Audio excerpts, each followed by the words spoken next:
അയൽ രാജ്യങ്ങൾക്ക് നേരെ ഇറാൻ നടത്തുന്ന മിസൈൽ ഡ്രോൺ ആക്രമണങ്ങൾ തുടർന്നാൽ ശക്തമായ സൈനിക തിരിച്ചടി നൽകുമെന്ന് സൗദി അറേബ്യയുടെ മുന്നറിയിപ്പ്. സൗദിയുടെ ക്ഷമയ്ക്ക് പരിധിയുണ്ടെന്നും സൈനിക നടപടി ഉൾപ്പെടെയുള്ള മാർഗം മുന്നിലുണ്ടെന്നും വിദേശകാര്യമന്ത്രി ഫൈസൽ ബിൻ ഫർഹാൻ രാജകുമാരൻ നടന്ന അറബ് ഇസ്ലാമിക് വിദേശകാര്യമന്ത്രിമാരുടെ അടിയന്തര യോഗത്തിന് ശേഷമാണ് വാർത്താ സമ്മേളനത്തിൽ ഇക്കാര്യം വ്യക്തമാക്കിയത്.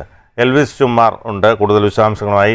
എൽവിസ്, സൗദി കർശനമായ രീതിയിൽ തന്നെ താക്കീത് നൽകിയിരിക്കുകയാണ്. എന്താണ് കൂടുതൽ വിവരങ്ങൾ? ബിനു, വളരെ സുപ്രധാനമായ വാർത്തയാണത്. സൗദി തലസ്ഥാനമായ റിയാദിൽ നടന്ന അറബ് ഇസ്ലാമിക് വിദേശകാര്യമന്ത്രിമാരുടെ യോഗം തീർന്നപ്പോൾ അതിനുശേഷം നടത്തിയ വാർത്താ സമ്മേളനത്തിലാണ് വളരെ അക്കമിട്ടുകൊണ്ട് സൗദി പരസ്യമായൊരു സ്റ്റേറ്റ്മെന്റ് നടത്തിയിരിക്കുന്നത്. നമുക്കറിയാം, റംസാന്റെ അവസാന ദിവസങ്ങളിലാണ്, നാളെയാണ് ഗൾഫിലേക്ക് ചെറിയ പെരുന്നാൾ. ആ സമയത്താണ് വളരെ നിർണായകമായ ഘട്ടത്തിലാണ് വിളിച്ചു ചേർത്ത ഒരു നിർണായകമായ യോഗത്തിലാണ് ഇത്തരം തീരുമാനങ്ങൾ ഉണ്ടായിരിക്കുന്നത്. അതായത് സമ്മേളനത്തിൽ അദ്ദേഹം വഹിച്ച സൗദി തന്നെ രൂക്ഷമായ ഭാഷയിൽ ഇറാനെതിരെ ആഞ്ഞടിച്ചിരിക്കുന്നത് നമുക്ക് പറയേണ്ടിയിരിക്കുന്നു. സൗദിയുടെ ക്ഷമയ്ക്ക് പരിധിയുണ്ടെന്നാണ് രാജാവ് പറഞ്ഞിരിക്കുന്നത്.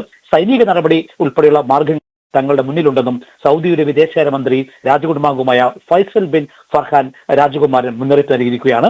മാത്രമല്ല, തങ്ങളുടെ അയൽ രാജ്യങ്ങൾക്ക് നേരെ ഇറാൻ നടത്തുന്ന തുടർച്ചയായ മിസൈൽ ഡ്രോൺ ആക്രമണങ്ങൾ ഉടൻ തന്നെ അവസാനിപ്പിക്കണം.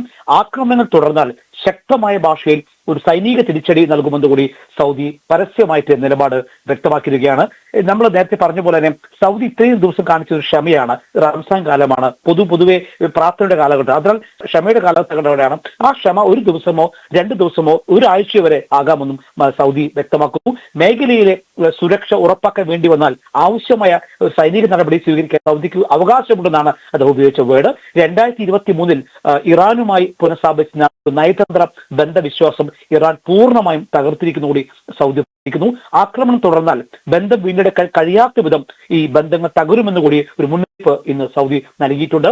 ഫെബ്രുവരി 28 മുതൽ നമുക്കറിയാം, Saudi, UAE, Kuwait, Bahrain, Qatar തുടങ്ങിയ രാജ്യങ്ങൾക്ക് നേരെ ഇറാൻ തുടർച്ചയായിട്ട് മിസൈൽ ഡ്രോൺ ആക്രമണങ്ങൾ നടത്തിവരികയാണ്. ഇതിനിടെയാണ് നിർണായകമായ ഒരു യോഗം റിയാദിൽ നടന്നത്.